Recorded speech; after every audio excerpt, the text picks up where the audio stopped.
We aren't asking for some kind of veto. We are asking for some kind of consultation, said Mark Morrell, head of the National Urban League. We are still in wait-and-see mode, but we think that the civil rights community should be more closely engaged. Wait-and-see mode. According to Mark Morrell, Joe Biden has put the civil rights community in wait-and-see mode. And while these civil rights organizations are in wait-and-see mode, as you can see here in this Guardian article, the Biden team is to meet with Latino lawmakers amid calls for diverse cabinet picks.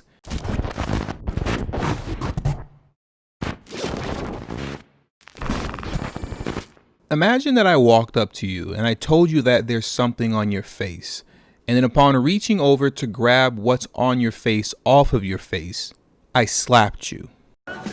What is the 5 fingers say to the face? What? Slap! Now, how many times would I have to do that to you until you finally came to the realization and understanding that I am not looking out for your best interest? If, in fact, a calculation comes to you that you are satisfied with, would you then say, I'm for reparations? The answer is it would depend on what it was and will it include Native Americans as well. So I'm not going to sit here and say I'm going to do something that's only going to benefit black people. No. Why not target the African American community? Why not say then, this is for you? This is for African Americans. If there was a banking crisis, then you target money for the banks. If there was a national disaster, you target your money for the national for disaster relief. That's not how America works. I would like to think that it wouldn't take long for you to get the point. But when it comes to us and the Democratic Party, this is a point that we refuse to get. Now, we have to hold ourselves accountable for continuing to allow this to happen. But as much as it is our fault for being stubborn, it's more so the fault of weak-minded black leadership that has arisen post-civil rights movement. You see, after the civil rights movement passed and all the dust cleared and settled, what was left over after all of the assassinations and false imprisonments were the cowards of the civil rights movement. Those who were ready and willing to sell black Americans short for their own personal gain. And the weak-minded mentality that has carried over from the end of the civil rights movement up until this very moment is still prevalent to this very day. This is why from 1964 to the present day, there has been no real progress where it matters the most concerning the racial wealth gap. Instead, what we've received year after year is symbolism by way of so-called black leaders receiving token positions within government, making excuses for why nothing gets done. And here is a brilliant example of this when Derrick Johnson, the president and CEO of the NAACP, was asked a very direct question as it pertains to holding Joe Biden accountable if he continues to take the black vote for granted. And this is what Derrick Johnson had to say. It's no secret that Joe Biden was helped significantly by the power of the black vote. It shifted the trajectory of his political campaign during the primaries when many people thought he was sort of out. And he has been very open about thanking the African American community. That being said, a lot of people have said, thank yous is one thing, but you can't take this vote for granted.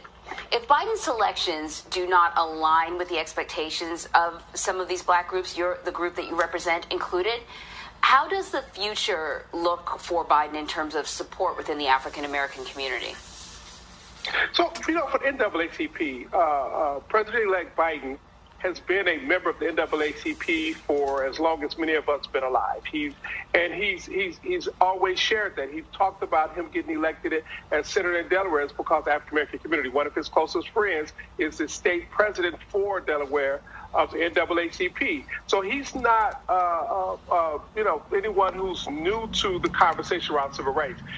That's why this is not about individuals in seats alone. This is about ensuring that the concepts, the protections of civil rights are in place. I applaud the appointment of former Senator Kerry to be the environmental czar. That tells us that there will be a focus on renewable and environmental justice that we so desperately need. Environmental justice. All right. Well, let's keep this video going. I applauded the announcement that we will re-enter the Paris Accord. That's really important to save our planet. But we have to save the morality of this nation and make sure that the historical and decades-long caste system, the racism, is done away with. You can only do that through public policy. He can do that through executive orders. And that's the conversation we need to be having. Not about individuals, but about how do we embed civil rights protections and restore the loss of rights protections in all of the conversations that take place, whether it's the Department of Defense or Department of Agriculture, across the gamut. This man was asked a very direct question about holding Joe Biden accountable for taking the black vote for granted, and he literally changed the subject to environmental justice. This is the kind of black leadership that we've been under since 1964. So if you're wondering why nothing ever gets done, here you go. And this is also the reason why the Democratic Party in large takes the black community and as well as our so-called leaders as a joke, because they are so quick to sell us out for token positionings. Really think about this for a moment. Over the past week, article after article has been released discussing how Jim Clyburn is disappointed with Joe Biden's cabinet picks for not picking enough black Americans and having them nominated to be a part of his administration, to legacy civil rights groups who feel left out of Biden's transition. If you read this article here from MSNBC News, Joe Biden won't even give these civil rights groups a meeting. And I quote, "We aren't asking for some kind of veto. We are asking for some kind of consultation," said Mark Morrell, head of the National Urban League. "We are still in wait and see mode, but we think that the civil rights community should be more closely engaged." Wait and see mode. According to Mark Morrell, Joe Biden has put the civil rights community in wait and see mode.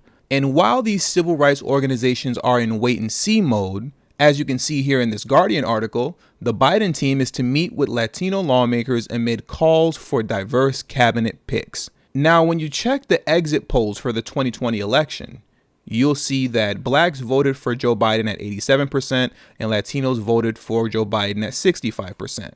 Yet the Biden administration refuses to take meetings with these civil rights organizations. But why should he? They're cowards, and they'll do whatever he says and make excuses for him anyways. And this is the problem. But what's an even bigger problem is the rise of a new class of cowards. They literally ride the wave of dead black men and women in order to put themselves in political position to do everything for everyone except for black Americans. And Cori Bush appears to be one of them, but you better believe she will not be the last. But the point is that there is still a problem with police brutality in this country. And so I understand that people don't like the slogan. I get that, but I don't like death. I don't like black death. I don't like to keep seeing my people die at the hands of police and nothing is happening. I don't like that. So I think I can't care about people's feelings. I can't care about, what, if you like what I'm saying or not. My people are dying, and that's what I have to look at. For someone who speaks this passionately about black Americans, you'd think that when you'd go to her website, you would see something concerning a black agenda, reparations, or an aggressive push towards closing the racial wealth gap. But no, you don't see anything of that nature. What you do see are the same old talking points that the Democrats have been telling you for the past 50 plus years. Prison reform, criminal justice reform, so on and so forth. But there is one issue that the black community has been struggling and grappling to deal with that she is fighting for, and that's climate change. There was a day when I didn't care about the climate. I thought the climate crisis and climate issues was all about, or caring about the environment was about recycling and endangered animals. But I tell you what, I found out after fighting about why is my energy bill so high, fighting about why do I keep having to go to the hospital for asthma, why does my child have to keep going to the hospital for asthma, and then I realized that it's these coal companies and it's these companies that are the ones that are pushing this into our communities, into communities that have nothing to do with it, that are the most impacted, who look like me. When I think about my district, where black children are 10 times as likely to go to the ER for asthma than white children, we gotta do something about it. So we're calling on the Biden administration right now to save lives. Save lives, there's no other alternative. We need bold leadership, and we're asking you, because we voted for you. Black and brown community showed up. Ilhan Omar and our sister right here, Rashida Tlaib, showed up and made sure that people were out, showed up to vote. So we're asking you to show up for us, and we need it now. Thank you. Wouldn't it be nice if we actually had black elected officials that spoke dispassionately about reparations and closing the racial wealth gap?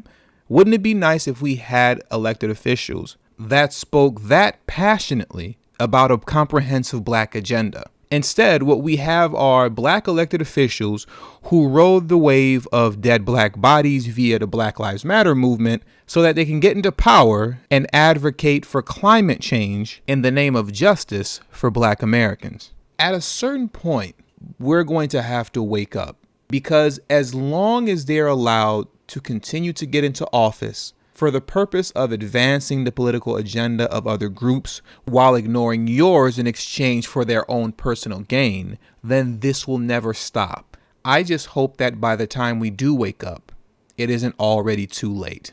And with all that being said, I want to thank you for tuning into today's video. Make sure you hit the subscribe button as well as the bell notification next to the subscribe button so you can be notified whenever I release a new video.